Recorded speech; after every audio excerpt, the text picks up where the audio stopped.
Goa Organics వారి skin care, hair care, wellness products కోసం AP, తెలంగాణలో డిస్ట్రిబ్యూటర్లు కావాలను వివరాలకు స్క్రీన్ పైన ఉన్న నెంబర్కి కాల్ చేయండి. నమస్తే, welcome to Suman TV. Why not 175 నినాదంతో జగనున్నారు. గెలుపు మాదే అని కూటమంటోంది. ఇంతకీ గెలుపు ఎవరిది? జూన్ 4న ప్రమాణ స్వీకారం చేయబోయేది ఎవరు?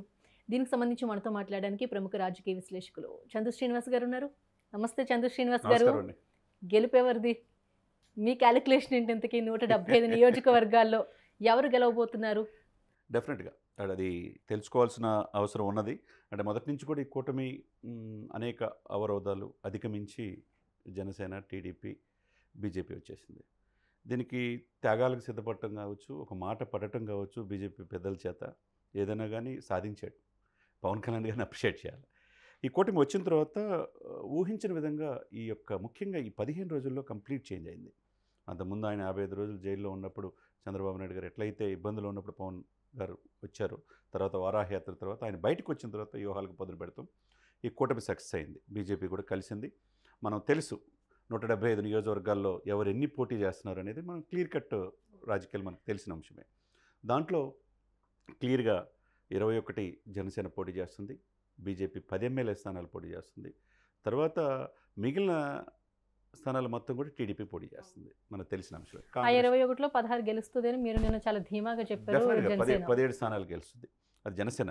ఉన్న పాయింట్ ఆఫ్ వ్యూలో ఇప్పుడు ఆంధ్రప్రదేశ్లో పరిస్థితులు చూస్తే ఒకవైపు ఏమో జగన్మోహన్ రెడ్డి గారు సింహం సింగిల్గా వస్తుందని వై నాట్ 175 అంటున్నాడు. ఆ కాన్ఫిడెంట్ రోజు రోజుకి వైసీపీలో తగ్గుతున్నట్టే కనపడుతుంది. ఎందుకంటే కేడర్లో కొద్దిగా నిర్వీర్యం కావచ్చు, ఎక్కడెక్కడ పెద్ద పెద్ద నాయకులు. ఎందుకు వైసీపీ తగ్గుతుందంటే వేమిరెడ్డి ప్రభాకర్ రెడ్డి లాంటి నెల్లూరు ఎంపీ ఆర్థికంగా పార్టీకి చేయూతను అందించిన వ్యక్తి. ఆ వ్యక్తే వాళ్ళ ఫ్యామిలీతో సహా దూరం అయిపోయాడు. దానివల్ల నెల్లూరు ఆ పరిసర ప్రాంతాలు మొత్తం వైసీపీ డౌన్ అయిపోయింది. ఆ తర్వాత వచ్చేసరికి పూర్వ ప్రకాశం జిల్లా, ఇప్పుడు ఒంగోలు, అక్కడ మాగుంట శ్రీనివాసరెడ్డి లాంటి వాళ్ళు కూడా పార్టీకి దూరం అయిపోయారు. టీడీపీలో చేరి ఎంపీగా పోటీ చేస్తున్నారు. ఆ తర్వాత కొద్దిగా దగ్గరికి వచ్చిన తర్వాత గుంటూరు జిల్లా లావు కృష్ణదేవరాయలు, విజ్ఞాన సంస్థల అధినేత లావు రత్తయ్య గారి కుమారుడు, ఆయనకి గుంటూరు వెళ్ళమంటే వెళ్ళలేదు, నర్సాపేట పోటీ చేస్తున్నాడు. టికెట్ అయిపోయేతలకి టీడీపీలో పోటీ చేస్తున్నాడు. ఇక ముందు వచ్చేతలకి అత్యంత సన్నిహితుడు వైఎస్ విధేయుడు బాలశౌరి గారు, మచిలీపట్నం ఎంపీగా ఉన్న వ్యక్తి. ఆ వ్యక్తి కూడా పార్టీకి దూరం వెళ్తారని ఎవరు ఎక్స్పెక్ట్ కూడా చేయలేదు. ఇకపోతే ఉత్తరాంధ్రలో పంచకల్ రమేష్ లాంటి వాళ్ళు సాక్షాత్తు వైసీపీ జిల్లా అధ్యక్షుడే బయటకు వచ్చారు. ఇక ఉభయ గోదావరి జిల్లాలో అయితే పవన్ కళ్యాణ్ గారి యొక్క చరిష్మా విపరీతంగా ఉంది.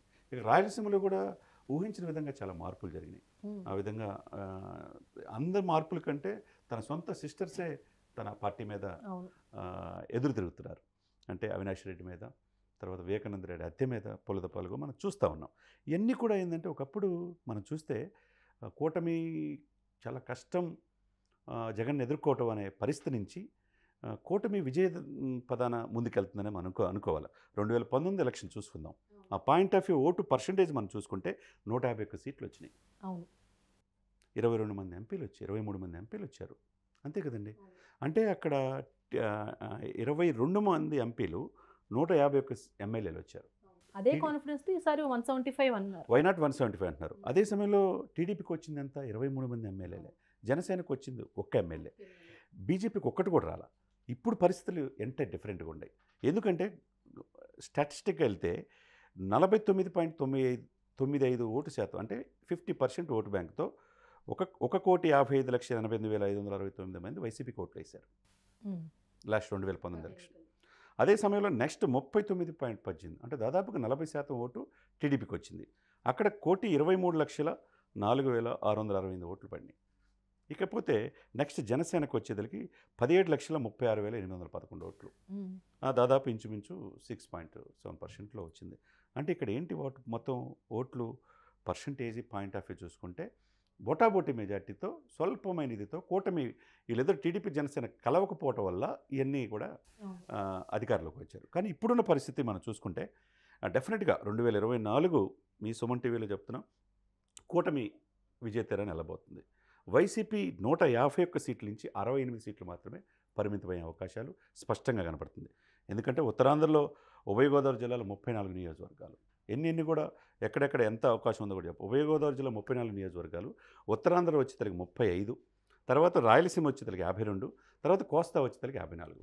ఇక ఎడ్జి ఎక్కువగా అంతకుముందు ఎక్కువగా రాయలసీమతో క్వీన్షిప్ చేశారు. పయ్యావుల క్యాషు, తర్వాత హిందూపూర్ నుంచి బాలకృష్ణ, తర్వాత చంద్రబాబు నాయుడు. ఈ 3 స్థానాలు తప్పితే మొత్తం కూడా 51 స్థానాలు వచ్చేసినాయి ఇక్కడ. ఆ పరిస్థితి ఇప్పుడు లేదు. సొంత కుటుంబంలోనే వ్యతిరేకత కావచ్చు, తర్వాత రాయలసీమలో ఏమీ చేయలేదనే భావన కావచ్చు, ఏదైనా కానీ ప్రధానంగా వైసీపీ ఈ 68 సీట్లకే కన్ఫర్మ్ అవ్వడానికి కారణం ఏంటంటే పోలవరం పూర్తి చేయకపోవటం, ఆందోళన జీవనాడి, విశాఖ రైల్వే జోన్ విషయంలో నిర్లక్ష్యంగా వ్యవహరించడం, మద్యపానం సంపూర్ణ మద్యపానం దశల వారీగా ఇస్తానని చేయకపోవటం, దాదాపు 3 లక్షల ఉద్యోగాలు ఇచ్చామన్నారు జాబ్ క్యాలెండర్ కూడా ప్రకటించకపోవటం, తర్వాత అతి ముఖ్యమైనది 20 మంది ఎంపీలు ఇవ్వండి మెడలు వంచి స్పెషల్ స్టేటస్ తీసుకొస్తానని స్పెషల్ స్టేటస్ తీసుకురాకపోవడం, ఇవన్నీ ఆటంకంగా కనపడుతుంది. ఆ సీట్లు అక్కడ దాకా వచ్చిన కారణం ఏంటంటే బట్టన్ నొక్కితే కొన్ని పథకాలు, సంక్షేమ పథకాలు రావడం వల్ల 68 సీట్లకే పరిమితమయ్యే అవకాశం. నవరత్నాలు అనేది ఏపీ గవర్నమెంట్ చేసిన ఒక మంచి పరిణామం కూడా చాలా మంది చెప్తూ ఉన్నారు. ఇదే దాని కారణంగా ఓట్లు వచ్చే చాలా మంది అవకాశం ఇప్పుడు ఉంది. అనుకుంటారు ఐనాట్ 175 వాళ్ళు అనుకున్నా, ఇప్పుడు కూటమి 120-130 స్థానాలు వస్తాయి అనుకున్నా, టీడీపీకి వచ్చే స్థానాలు 85 స్థానాలు వస్తాయి. 85 మ్యాజిక్ ఫిగర్ 90 వస్తేనే ముఖ్యమంత్రి అయ్యే అవకాశం ఉంటుంది. అదే సమయంలో నిన్న చెప్పినట్టుగా 17 స్థానాలు జనసేన వస్తుంది. ఇప్పుడు లెక్కేయండి 68. ఇక్కడ చూసుకోండి, మిగతాది వచ్చేసరికి జనసేన 17 స్థానాలు కూటమిలో. కూటమి మొత్తం కలిపి 106 సీట్లు వస్తాయండి. ఓకే, 106, 17 జనసేన, 4 బీజేపీ, ఇప్పుడు 106 స్థానాలు. కాంగ్రెస్ 1 స్థానం వస్తుంది. ఓకే, 68 స్థానాలు ఇప్పుడు జగన్ గారికి వస్తాయి. ఓవరాల్గా వచ్చేసరికి 175 స్థానాలు. అంటే ఏంటి ఇక్కడ కూటమి కూడా స్పష్టమైన ఇదితో జనసేన పవన్ కళ్యాణ్ యొక్క చరిష్మా చాలా తక్కువ అంచనా వేశారు, త్యాగాలకు సిద్ధపడ్డాడు. బీజేపీ జనసేన ఇప్పుడు 21 సీట్లు రేపు కీలకం అవుతుంది. 21 సీట్లతోనే అధికారం వస్తుంది. అంత ఈజీగా టీడీపీలో కొంతమంది ఏమనుకున్నారంటే మేము ఎవరు సపోర్ట్ లేకుండా మిగతా 144 పోటీ చేస్తున్నాం కదా, ఇచ్చింది 21, 10, 31 పోతే మిగతా 144 అంతా పోటీ చేస్తున్నాం 175లో మేమే అనుకుంటే అది పొరపాటు. పవన్ లేని రాజకీయాలు ఆంధ్రప్రదేశ్లో ఉంచుకోవడం కష్టం. ఇప్పుడు క్లియర్ కట్ పాలిటిక్స్ ఎందుకు వచ్చినాయి అంటే గోదావరి జిల్లాలో పవన్ కళ్యాణ్ గారి చరిష్మా 34 నియోజకవర్గాల్లో 25 ఈ కూటమికి రావడానికి కారణం అవుతుంది. ఈ సీట్లు కూడా ఎట్లా వస్తాయని చెప్తే, తర్వాత ఉత్తరాంధ్రలో 20 స్థానాలు వస్తాయి అవుట్ ఆఫ్ 35కి. తర్వాత రాయలసీమలో దాదాపుగా 26 స్థానాలు వచ్చే అవకాశం ఉన్నది.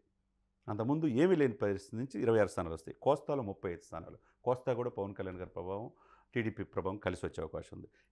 ఏ విధంగా చూసుకున్నా ఇక్కడ కూటమికి 106 స్థానాలు వచ్చే అవకాశం స్పష్టంగా ఉంది. అంటే కూటమి అవుననుకున్నంత అంత ఈజీ 120-130 స్థానాలు లేకపోతే 140 స్థానాలు కూటకు వచ్చే అవకాశం ఉంది. హోరాహోరీ పోరులో దాదాపుగా 68 స్థానాలతో జగన్మోహన్ రెడ్డి గారు డి అంటే డి అనే విధంగానే ఉంటుంది. ఇది సుమన్ టీవీ సాక్షిగా చెప్తున్నా, రేపు ఏదైనా కానీ నన్నే అంటారు కాబట్టి. ఇప్పుడున్న సిచ్యువేషన్స్ ఆంధ్రప్రదేశ్లో పరిస్థితులు ఏమి, గతంలో ఓటు పర్సంటేజ్ ఉంది, ఇప్పుడు ఏంటి జగన్మోహన్ రెడ్డి గారు ఇచ్చారు, ఏం తీసుకురాలేపారు, దానివల్ల కూటమికి అనుకూలంగా అంశాలంటే అతి ముఖ్యమైనది బీజేపీ కలవటం. బీజేపీ కలవటానికి ఎన్నో కష్టపడ్డాడు ఈయన. బీజేపీ ఉంటేనే సెంట్రల్లో స్పెషల్ స్టేటస్ వస్తుంది, పోలవరం పూర్తయింది. ఈ నిధులు కావాలన్నా ఏ విధంగా కావాలని రాజధాని లేని రాష్ట్రంగా ఆంధ్రప్రదేశ్ ఉంది కాబట్టి ఇవన్నీ కూటమికి కలిసి వచ్చాయి. కూటమి బీజేపీ సాక్షాత్తు జగన్మోహన్ రెడ్డి గారికి వ్యతిరేకంగా కౌంట్ డౌన్ స్టార్ట్ అయింది.